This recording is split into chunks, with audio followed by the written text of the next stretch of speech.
How's it going, guys? JP here, and welcome to Body Bags week number 11. The film that I'm going to be reviewing today is Buried Alive from the year 2007 with a tagline of Evil Has Awakened.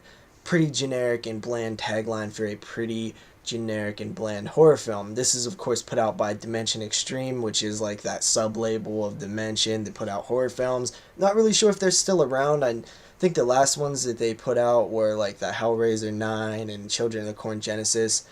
From my experience with these films, they're mostly miss. There are some hits here and there, but from what I've seen, this sub-label doesn't put out, high-quality stuff all the time. And this film is no exception. So this one follows a group of college kids as they are taking a road trip to a house out in the desert. This house belongs to the father or grandfather of these two cousins. The cousins, male and female. The female one is in a sorority. She brings along two pledges with her. The idea is to, initiate them and, scare them a bit and, just have a good time and party a bit. And then you have a really nerdy guy that helped the male cousin through college. Extra nerdy. And then there's another character of the female cousin's boyfriend. They get out there, they meet the caretaker, and this film says starring Tobin Bell. Of course, you got to be careful with that. He's more of a secondary character. When they say starring, they use that just to, they need a promotional name on there, which is, fine, whatever. He was actually kind of entertaining. His character, Tobin Bell's character, of course, Tobin Bell from the Saw series, was probably the most entertaining character in this film. Speaking of the characters, not really much there. I'll touch on that in a second, but let me finish up with the plot. They're going out there. There is a slasher killer type character that shows up, starts, kind of picking them off a bit, but not really. It's like way later. Of course, there is a backstory, which we learn through exposition, where there is the grandfather, the great-grandfather or something, married a Indian woman. The Indian woman discovered gold. The great-grandfather or whatever betrayed her, killed her. Didn't really work because she had a pendant, some kind of magical pendant thing. So he buried her alive. And now she is returning to seek revenge. The whole family's cursed. So that's basically the story. And the whole time when I'm watching this film, I'm just like, yep, see where this is going, yep, seen this before. And that's really what I took away from this film, is it's just, I've seen it before. I've seen everything done that this film does, maybe not in that exact way, but I've seen the curse and the family and the, killer showing up years later or whatever, and, the descendants are mixed up in this thing because what they're parents did. And the kills are nothing that I haven't seen before, passable at best in the gore department, and not really even passable. I mean, it was alright, I guess. And, it just doesn't really add anything to the genre. And the characters, there's like an incest type relationship going on between the cousins, and they kind of go into it, but they don't really they don't really say anything else about it towards the end of the film.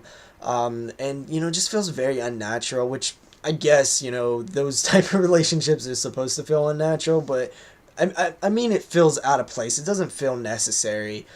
And yeah, like everything that I was seeing, it was just like, yeah, I've seen this before 1,000 times.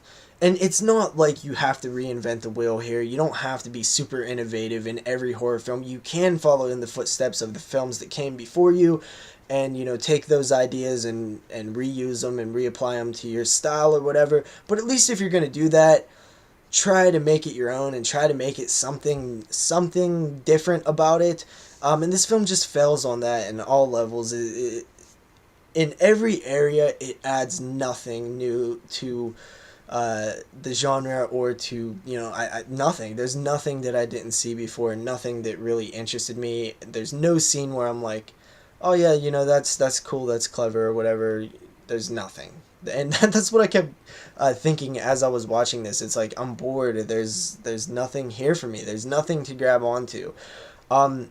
one-dimensional characters and stuff. They tried to, there's like the two hot chicks in the pledges, and one of them is, you know, the dumb one, and the other one is the, you know, a little bit smarter one. She explains some exposition with about like some ancient symbolism to do with, you know, protection and stuff,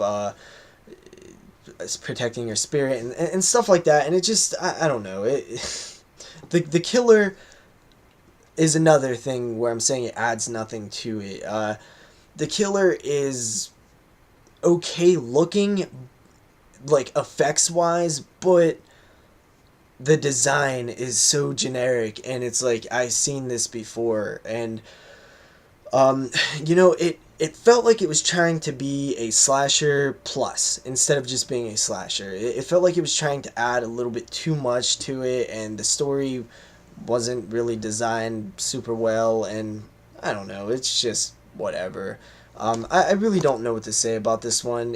You know, you get these Dimension Extreme films, and if you can find them for like $3 at Big Lots, or, you know, super cheap somewhere, you know, they're worth a go to watch one time and to see, you know, just to see what it is, and it could be semi-entertaining, but this one really wasn't for me. I was just bored, really. And I'd probably rate this film a 5 out of 10, and that's a pretty generous rating, and I'm only doing that because at least it flows well. I mean, it flows well is probably the only thing that it does. It's still pretty boring, though. I mean, it can still flow well and be boring at the same time. Yeah, that's pretty much all I have to say about this one. And I'll see you guys next time. Peace.